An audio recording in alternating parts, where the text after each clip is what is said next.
네, IMF 위기도 모르고 지나간다고 했던 조선업의 도시죠. 거제에 불황의 공포가 확산되고 있습니다. 우리나라 제조업의 근간이라고 할 수 있는 철강 산업도 위기 상황을 맞고 있는데요. 네, 조선업과 철강 산업 불황의 원인과 또 해법 살펴보겠습니다. 네. 김동환 대한금융경제연구소 소장과 함께합니다. 어서 오십시오. 네, 어서 오십시오. 안녕하세요. 네, 조선업이 어렵다는 말은 꽤 저희가 들은 지가 꽤 된 것 같습니다. 그런데 어쨌든 거제도에 저희도 알다시피 가면 이제 그 선박들 항상 볼 수 있었고 이 거제도에 불황의 공포가 드리웠다 얘기가 나오고 있습니다. 그러니까 체감하기는 저희가 좀 어려운데 어느 정도의 심각한 수준인 건지 먼저 좀 짚어주시죠. 예. 굉장히 심각합니다. 예를 들면 대형 배 한 대를 한 척을 수주를 하면요. 건조 기간이 통상 한 2년 정도 걸린다고 보시면 되거든요. 근데 지금 우리 조선 3사가요. 올해 들어서 수주를 한 게 중형배 포함해서 9척밖에 안 되고요. 세계 빅3 조선사로 치는 게 현대중공업, 대우조선해양, 삼성중공업 우리 세 개 회사거든요. 근데 현대중공업을 제외하고 대우조선해양하고 삼성중공업은 작년 10월 이후로 단 한 척도 수주를 못했거든요. 그러니까 이런 상태가 올해 말 내년 초까지 이어진다면 향후에 한 2년 정도 지나면 거제도에 배로 꽉 차 있어야 될 도크에 배가 한 척도 없어지는 상황으로 갈 수 있고 그렇게 되면 정말 말씀드리기 참 송구스럽습니다만은 거제도에서만 한 2만 명 정도 실직이 있을 수도 있는 그런 심각한 상태로 가고 있다 이렇게 말씀드리겠습니다. 네. 상황이 몇 년 사이에 왜 이렇게까지 악화됐나 싶은 게요. 몇 년 전만 해도 거제에서는 길에 강아지도 지폐를 물고 다닌다 이런 이야기가 있을 정도였거든요. 실제로 조선업이 호황을 맞은 게 한 20여 년 전이었습니다. 실제로 조선업의 극성황기였던 2000년대 중반까지만 하더라도요. 거제 기준으로 보면 조선업 관련 근로자 수가 한 8만여 명 되는데 한 달에요. 한 4천억 원 정도 임금 성과급이 풀렸었거든요. 그러니까 지금 말씀하신 대로 정말 강아지들, 개들도 10,000원짜리 지폐를 물고 다닌다고 할 정도의 호황을 누렸죠. 근데 지금 이렇게 굉장히 큰 불황을 겪는 이유는 두 가지로 봅니다. 하나는 옆에 나라 중국의 조선소들이 지난 20년 동안 엄청나게 들어섰습니다. 세계 물동량의 상당 부분을 차지하고 있는 게 중국 아닙니까? 그러니까 중국의 조선소들이 만들어서 배를 건조해서 자기 물건 자기들이 실어 나르는 그런 꼴이 돼버린 거고요. 최근 들어서 더 불황에 실질되는 건 저유가 때문에 그렇습니다. 배가 여러 가지가 있습니다만은 탱커라고요. 기름 나르는 그 배들이 있고요. 또 LNG선이라고 가스 나르는 배가 또 굉장히 큽니다. 그리고 우리 조선 3사가 특화되어 있는 해양 플랜트 같은 것들은 심해 유전에서 기름을 이렇게 캐내는데 쓰는 그 플랜트인데요. 이게 유가가 지금 30불대, 40불대 초반 이렇게 있으면 수주를 할 수가 없는 게요.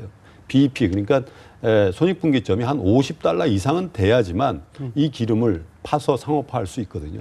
그런 이제 고부가 가치 해양 플랜트의 수주가 아예 없어졌습니다. 그러니까 특화되어 있는 우리 조선 대형 3사가 그만큼 더 어려워졌다 이렇게 보시면 되겠습니다. 네, 말씀하신 대로 2만 명 이상이 실직될 수 있다. 상당히 좀 끔찍한 얘기인데요. 이런 대규모 고용 대란 우려가 실제적으로 나오고 있는 상황에서 정부도 대책이 좀 있어야 될 텐데 실제로 이런 전문가들 사이에서는 이런 조선업 대량 해고 사태가 도래할 것이다라고 예상을 하고 있나요? 어떻게 좀 보고 있습니까? 실제로 제가 말씀드린 것처럼 현재 수주 절벽인데 이 수주 절벽 상태가 앞으로 한 1년 계속 된다면 일감 자체가 없습니다. 지금 일감이 있는 거는요. 2년, 3년 전에 수주한 배를 인도하기 위해서 일을 하고 있는 거지 새로 일감을 맡아서 지금 일을 하고 있는 게 아니거든요. 특별히 제가 말씀드린 해양 플랜트 같은 경우는 대우조선해양하고 삼성중공업에서 올해 내로 인도가 끝나는 물량만 14개입니다. 이게 끝나면 정말 도크가 비고 일손을 어디 쓸 데가 없는 상황으로 갈 수 있거든요. 그러니까 그냥 걱정하는 게 아니고요. 지금 눈앞에 와 있는 상황이다 이렇게 보셔야 되겠습니다. 네, 그런데 상황이 이렇게 악화된 이유로 지금 중국의 저가 공세 그리고 또 저유가를 들어주셨는데 일단 상황이 우리나라와 일본은 똑같을 것 같은데 일본은 그래도 선전을 하고 있다고 지금 전해지고 있거든요. 어떤 아니요, 차이가 사실은요. 있는 건가요? 일본이 지금 이제 엔저라든지 이런 것들 일본 내수가 좀 살아나면서 다시 좀 조선사들이 살아나서 그렇죠. 10년, 15년 전에는요. 지금 우리 조선 업체가 닥치고 있는 것들을 우리 조선 업체 때문에 일본 업체가 그렇게 괴로움을 당했었죠.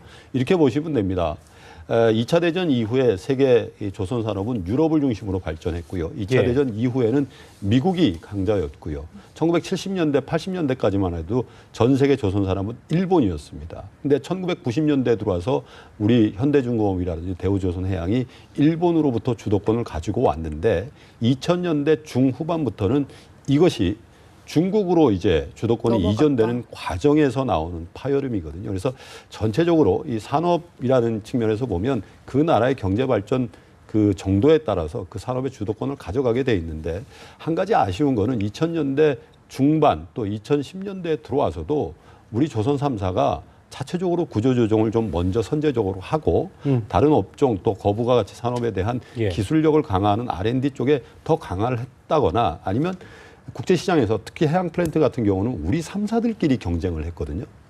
수주를 주는 원청 업체의 입장에서는 한 1억 불 정도의 수주하려고 하더라도 현대, 대우, 삼성, 중공업 같은 데들이 나는 9천만 달러, 나는 8천만 달러 이렇게 저가를 해서 제시하면서 이렇게 그렇습니다. 그래서 따내려고. 그런 부분이 있어서 그런 출혈 경쟁 때문에 이 대우조선해양만 하더라도 작년 한 해 동안 5조 5천억, 삼성중공업은 1조 5천억 가량의 영업 손실을 낸 거거든요. 예. 해양 플랜트 위주의 성장이 조선업 위기를 초래했다. 이 얘기는 어떻게 저희가 해석을 좀 해봐야 될까요? 해양 플랜트가 고부가가치인 건 맞습니다. 아까 그렇지만 얘기하신 대로, 예. 해양 플랜트의 여러 가지 공정 중에요. 설계라든지 굉장히 고부가가치는 아직도 우리 기술력이 좀 떨어져 있거든요. 유럽의 업체들의 외주를 준다든지 이렇게 되고 있는데 아까 말씀드린 대로 저가 수주를 하다 보니까 납기가 길어진다든지 예, 아니면 공정 과정에서 우발적인 그런 불일치라든지 이런 것들이 생기면 수주한 금액에 못 맞추는 상황이 벌어진 거거든요. 그래서 대형 이제 적자가 발생한 건데 사실은 우리가 해양 플랜트로 가려고 간 게 아닙니다. 왜냐하면 선종에 따라서 벌크선이라든지 컨테이너 같은 비교적 부가가치가 상대적으로 낮은 이 선종에 대해서 중국 업체들이 워낙 저가로 이제 수주를 하다 보니까 우리 업체들은 차선책이었나요? 네, 차선책으로 예. 갔는데 거기서 우리 대형 3사들끼리 경쟁을 또 한 거죠. 그렇다 보니까 생산성이 떨어지고 적자가 발생하는 또 그러다 보니까 유가가 또 빠졌는데 이제는 또 그나마 수주 자체가 끊어지는 절벽 상태를 맞게 된 거죠. 그렇군요. 네.